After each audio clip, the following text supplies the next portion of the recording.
Welcome back to the second episode of Genius or Insanity. I'm here with Salil and I'm Darian. We're going to have another fun session chatting about NFTs. How are you doing, Salil?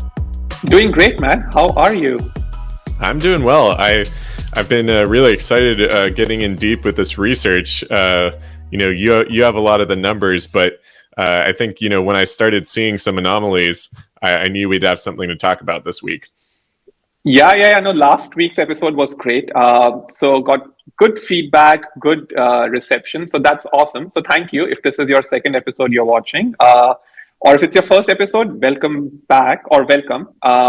It was interesting. And I don't know about you, but I received a few messages from people about our call on Genius or Insanity. Like the question we had about the Moonbirds floor price. Mostly people were roasting me. But it was fun. No, I think I sort of took the majority view, so I got lucky there. But we'll see.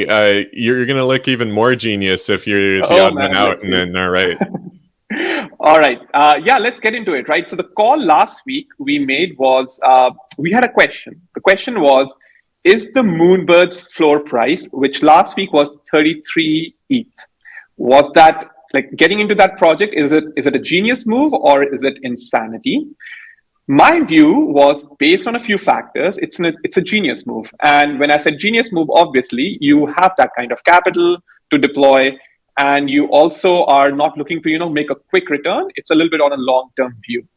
And I was kind of drawing parallel, seeing some of the other projects that have done so well, right? The Proof Collective, the parent project for Moonbirds, has done super well. The floor price is over 100 ETH. Bored Apes is obviously, the quintessential project everyone compares a new popular project with. So that's what I was using. One weekend, right? It's been a week since we've minted. Last week when we did the show, the mint price was 33.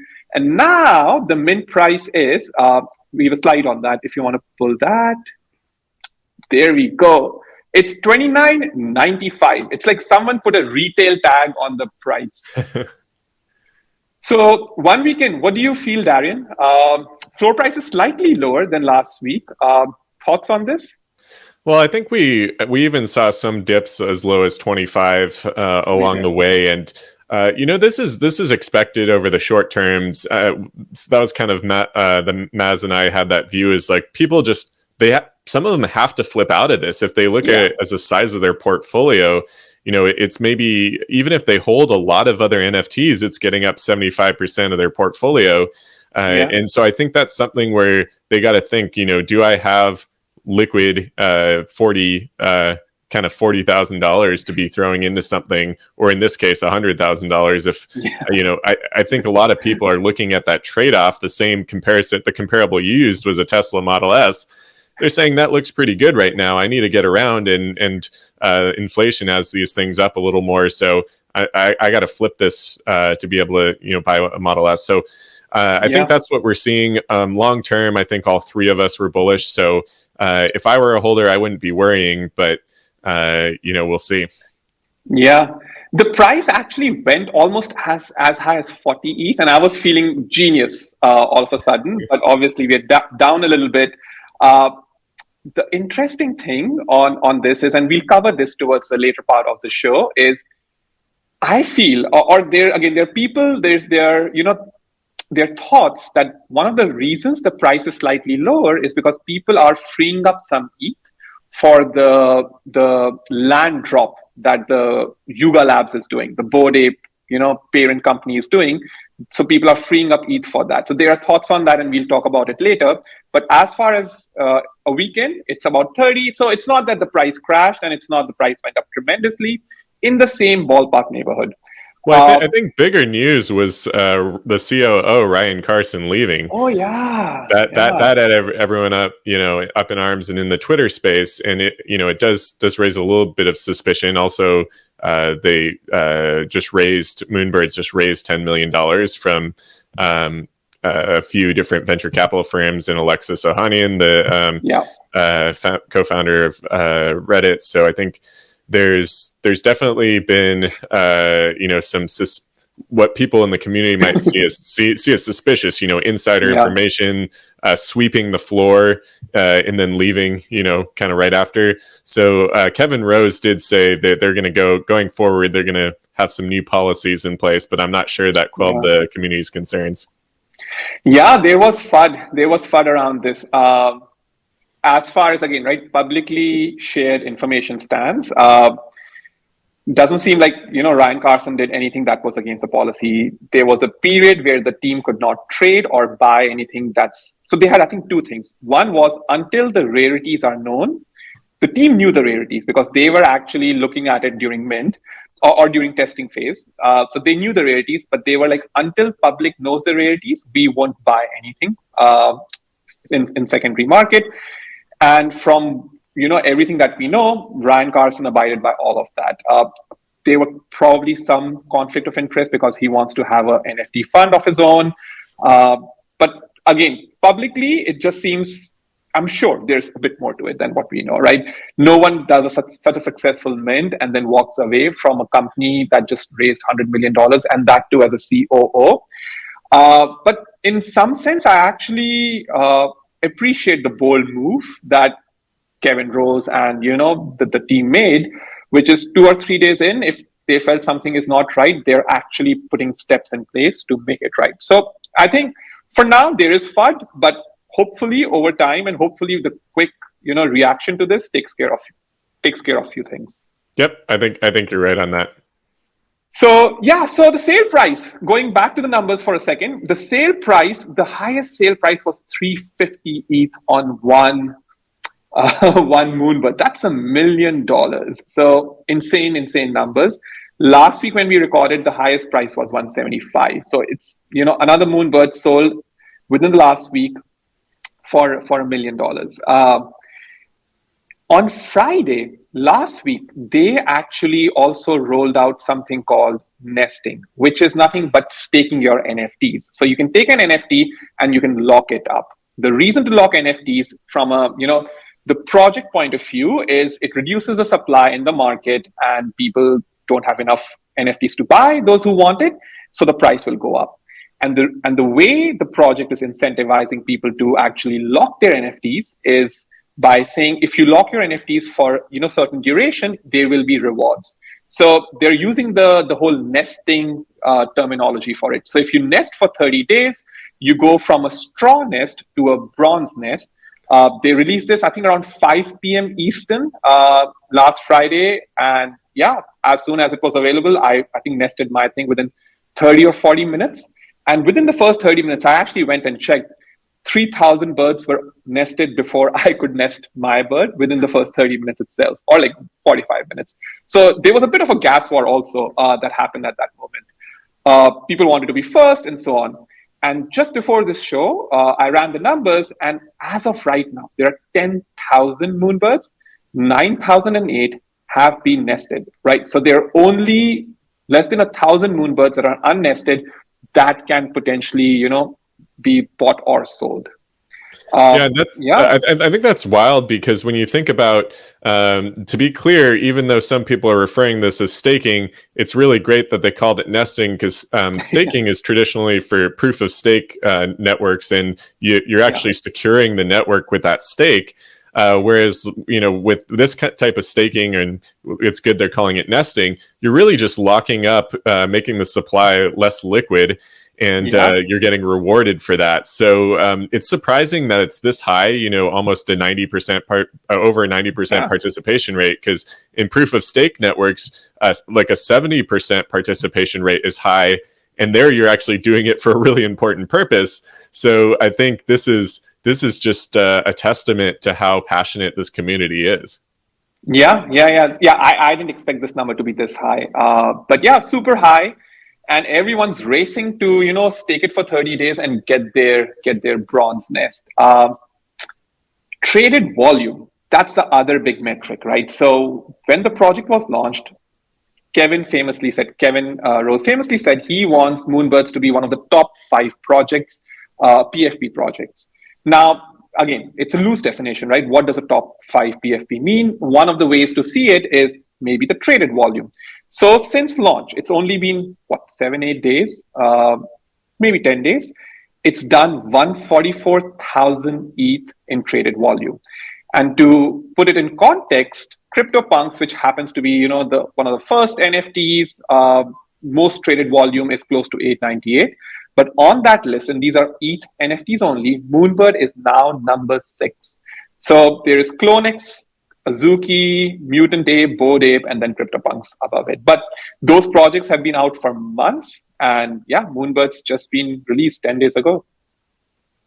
Yeah, I think that's incredibly impressive. Obviously, I think it's the fastest rise, in history in the NFT space. So, yeah, congrats to the team, and I think we'll have to see how that momentum carries through. So here's a question for you, another guessing game. The question is, roughly about 63% people hold Moonbirds, right? So individual owners are about 6,300 in that range neighborhood. There is one wallet that holds a large number of Moonbirds. The wallet that holds the most Moonbird, question for you, Darian, what's that number? Does that wallet hold 48, 79, 104, or 132, if you had to guess? Well, in the last video, we covered that the largest wallet at that time held 120. So now the real question for me is, do I think that person flipped some and didn't rebuy any, or do I think that person just added? So I'm going to go with the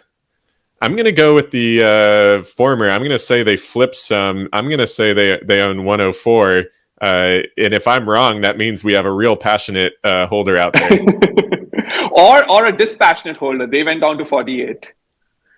Yeah, I'm going with 104. Let's see what we get. 104. Okay, so Darian, I actually didn't even show these slides to Darian, so he has no idea. And he's right. The number is 104. Yep, someone apparently flipped. Here's the wallet address. I actually don't remember the wallet address for the last one. Sorry, you were saying something. They needed 16 Teslas. Model S's. They that's our unit of measurement now. So they sold 16 of them and 16 of these Moonbirds, and now they have a fleet of 16 Model S's. That's true. Yeah, so that's the wallet address, holds 104. It'll be interesting to actually continue seeing, how what happens. I'm actually also curious to see how many of these birds that this wallet has are nested versus not. So yeah, fun fact actually, the term, if you have more than one Moonbird, a group of Moonbirds is called a parliament. So I learned that in the Moonbird Discord. It's called a parliament. I just have one. So this person has a big parliament. Yeah, agreed. And this may be being held for a fund or something. So we'll have to wait and see if we can uncover any more data about that. Yeah.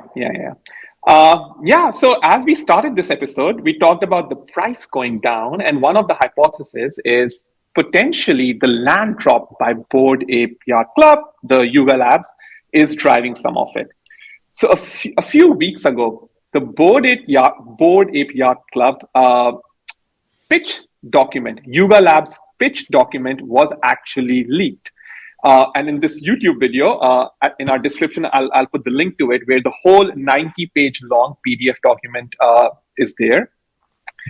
And they talk about, their roadmap and how they're thinking about different experiences and different features. In that document, they do talk about ApeCoin, which was launched, a month or so ago, and they do talk about the land drop. So land drop is supposed to happen this Saturday at noon. So let's go through some of the things that were in their document to kind of try to understand what kind of land drop it would be.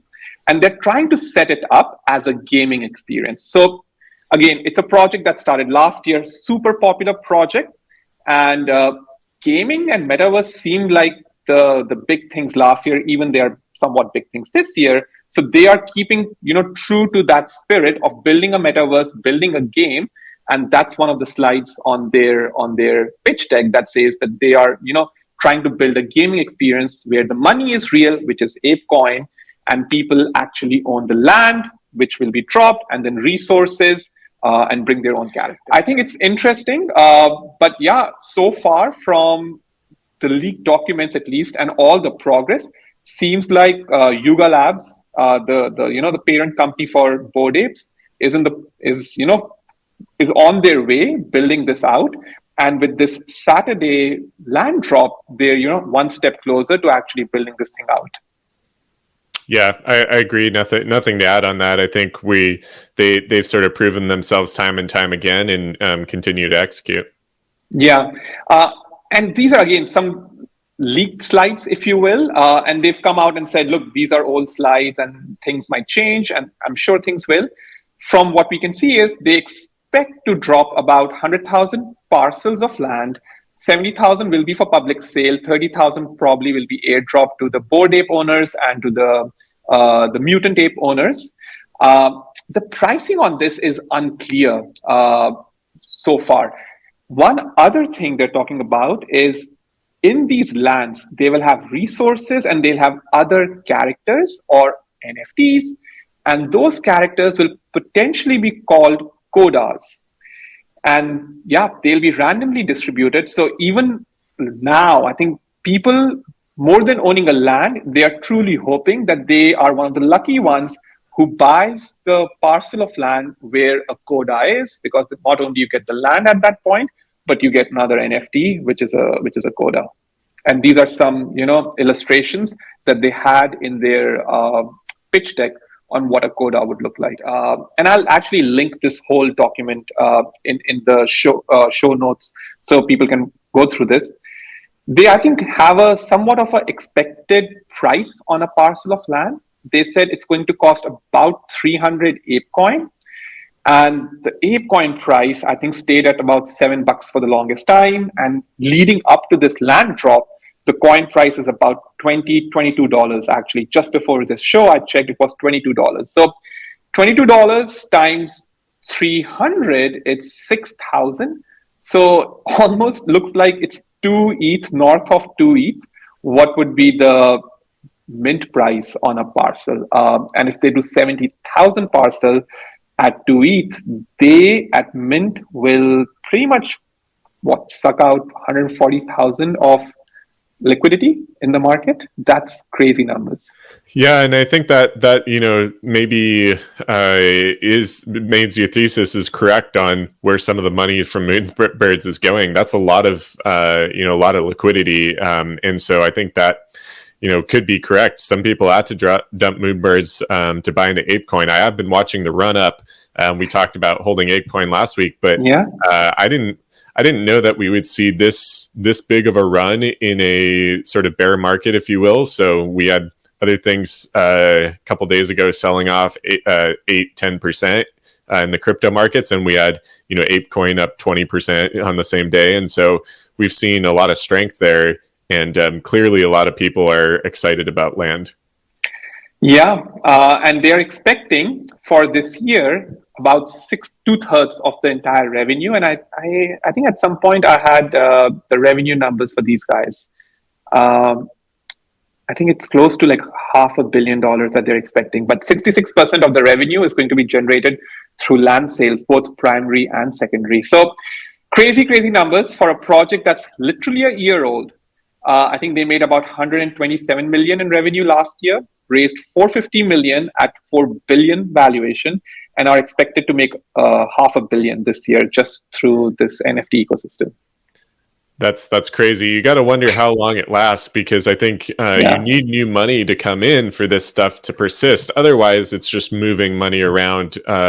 Some would call this a game where there's it's sort of a zero sum game that we need new money coming in all the time just to support the ecosystem. There might be no additional value being created. I'm not sure if everyone's going to buy into that argument, but I think still this is all future expectations of revenue. So to say the majority of our revenue is coming from a source that hasn't even existed yet, it's a tough one. So we'll see what happens, but it's going to have to suck liquidity from somewhere else, in my view, unless we get a real rapid acceleration of the normies adopting NFTs and buying NFTs. And that's one of the things we're hoping to do with the show, is help spread the good word. But I'm not sure we'll have that big of an impact that quickly. Yeah. I think one of the things I'm actually hopeful for is later this year, once Ethereum truly becomes a proof of stake chain, I feel enterprises will actually, participate in the ecosystem a lot more. And, the enterprise, the business money, right? We've already seen some of the businesses buy NFTs. I don't know, I might be misquoting it here. I think Visa bought an NFT, but there are companies who are buying NFTs and being part of those communities. So yeah, that's new money and that's enterprise money, right? So I think that's where I see a lot of new money and big money coming. But again, I think the one of the requirements for that, somewhat of a requirement for that, is proof of stake. So let's see if that happens. Zooming out, or zooming in rather, a little bit. So in the last 24 hours, two super interesting things happened. There were a bunch of projects. This is basically, the volume in the last 24 hours. Imaginary Ones, Ragnarok, Meta, VFriends, Moonbirds, Mutant Ape and Bored Ape, like how much volume they did. And these are the top, 6-7 projects of the last 24 hours. But two interesting projects here we should talk about. Darian, you want to take us away with Imaginary Ones, and then we can touch the ENS here, the last one here. Yeah, absolutely. So with Imaginary Ones, this is an animated project, which is interesting because the founders are doxxed and they're Singapore-based, and they've done projects for big brands like Nike and just really focused on realistic animation. And that's something that shows through in the project. I think they minted out. They had done a Dutch auction after the whitelist, and so the floor price or the mint price on pre-sale was 0.2 ETH. When they did the Dutch auction, the lowest price I think they got down to was 0.8. A Dutch auction, for those don't know, starts high and then sort of decreases over time. I think it started at 1.5 ETH and started decreasing. So, if you had gotten on the whitelist, you made a cool 4x instantly. And I think, this is one of those projects where a lot of the people hadn't heard about this. I asked around, I went into my normal communities. I said, who's minting Imaginary Ones? But what's wild is they have almost 5 times the number of Twitter followers as Moonbirds. So they're clearly going for volume here, maybe over the exclusivity. Moonbirds being a little more exclusive, maybe it makes sense that there's fewer followers, but with higher wealth. But Imaginary Ones might be a new player in just in terms of their reach. I think it's a high quality project, but it's quick to note that you got to do your own research. I found this one sort of through the spike in volume. We see 24-hour volume here. That sort of tipped me off. I wasn't aware of it before. Just scratched the surface on understanding the background of these founders, but they clearly a talented team from what they've released. Unclear what their plan is in the long run here, but I don't know, Salil, what do you think? Is the future of some of these PFP projects, is it animated? Is it music? Are we moving away from the pixelated era? I don't know, man. I still don't understand, if I'm being very candid with you, how many PFP projects can the community have? I feel so first of all, I think lots of projects don't mint out, right? So they minting out itself, I think, is an achievement. Their total number of people that they have in the Twitter followership is about 500,000, like you said, right? Close to 500,000. Yep. But I just don't know, right? Like, if their roadmap is that we will have a game, or our characters will participate in some other ecosystem and some other games ecosystem, it's not super exciting to me personally, right? Utility makes sense to me. Some kind of exclusive community or access to a community, I think, makes sense to me. But clearly they've done something right, and I'm sure, right, there will be projects who come out of nowhere and build a community, and they do a great job and have a bright future. But to me, I've seen the game roadmap played out so many times, and this has been happening since last summer. And literally up until now, we haven't seen one game that people are spending time on. Axie Infinity again is an example people share. But again, very, very different, setup. And even Axie's popularity has gone down tremendously right now. So I stay skeptical. If I'm personally looking to get a NFT, it's either for a utility project, or it is for a team or a community that I believe in, right? So Moonbirds is potentially the team that I gotten for, and then there are a few utility NFTs that I have. So that's how I think about it. Yeah, and I think one of the things is, not we can't keep up with every single project. So sometimes we got to use sort of a top-down view, a macro view, or a screener, and say what's anomalous at the time being. And that's how I found Imaginary Ones. I'm going to continue to dig deeper. Would love if anyone shares in the comments their experience with Imaginary Ones. This gives us a good chance to interact with our listeners and viewers. But let's go to ENS, because that was also a spike. We had a call the other day and I said, what the heck is happening here with ENS? I was following it as a cryptocurrency. I own some of the governance token, but there's been NFT sales higher than there's ever been. So Salil, why don't you tell us about that? Yeah, so let's pull up the slides very quickly. And I looked into that a little bit. Honestly, I had no idea. I wasn't tracking this. So Darian was tracking this. And once he told me, I was like, okay, let me go look at this. So here's what happened. On average, there are about 30 to 50 ENS sales every day. And ENS is, if you're on Twitter, or if someone says my ETH address is, xyz.eth. Or, for example, mine is my first name, last name, so salilsethi.eth, right? So that is the ENS. And what it does is it now points to your public key or your public wallet.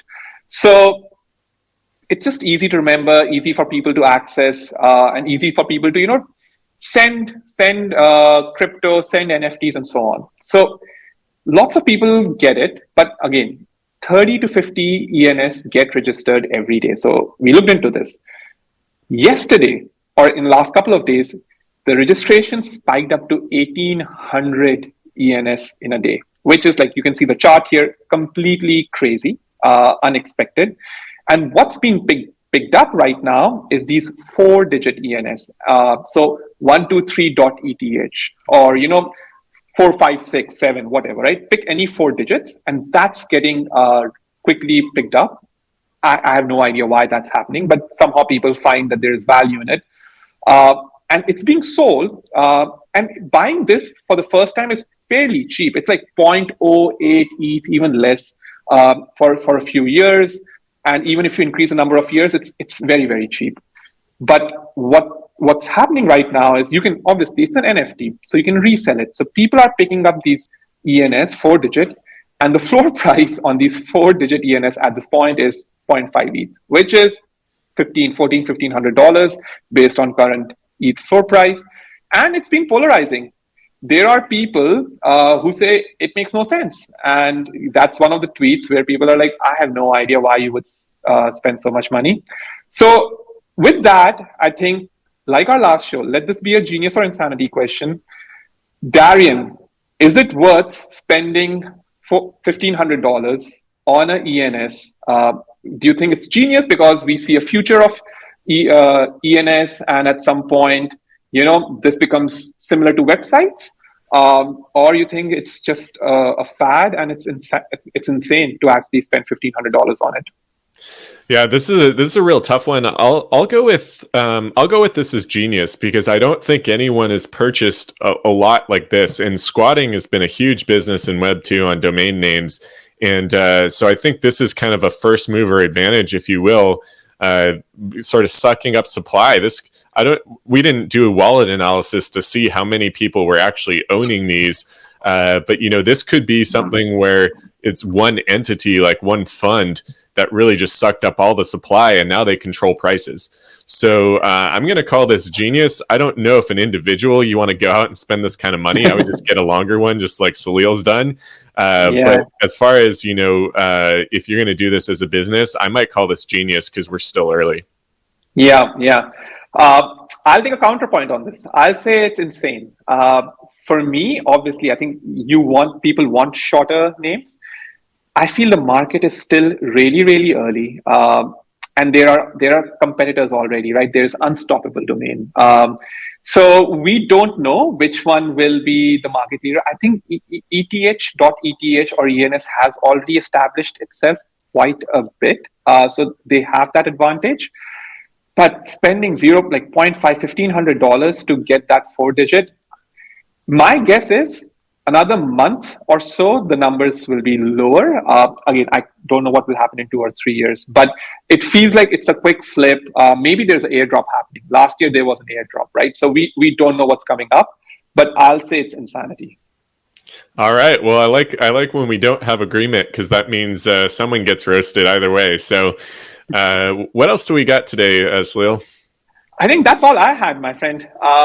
Yeah, unless you have anything interesting to cover. I think we've already gone for like more than 30 or close to 30 minutes. We'll probably chop it up so you won't see all of it, or you may see all of it. But yeah, that's all I had to cover. Yeah, well, hopefully this comes out and it's like 10 minutes, and you know we were doing some shooting the breeze and just some stuff that probably shouldn't see our time. So. Well, yeah, thanks, Salil. It's always great. Thank you, everyone, for taking the time to listen. This is our second episode. We're going to keep coming strong. We might even have a guest next time around, so stay tuned. Oh, and by the way, if you were wondering how did Maz do, Maz did well. I spoke to him. He finished his Maui marathon, and he said he was pretty sore. That's his last marathon. But I've heard every single marathoner say it's my last marathon, and then they go run again. So. Well, at least he's alive. We'll get him back on here, and thanks for the update, Salil. So thank you all, and have a good day.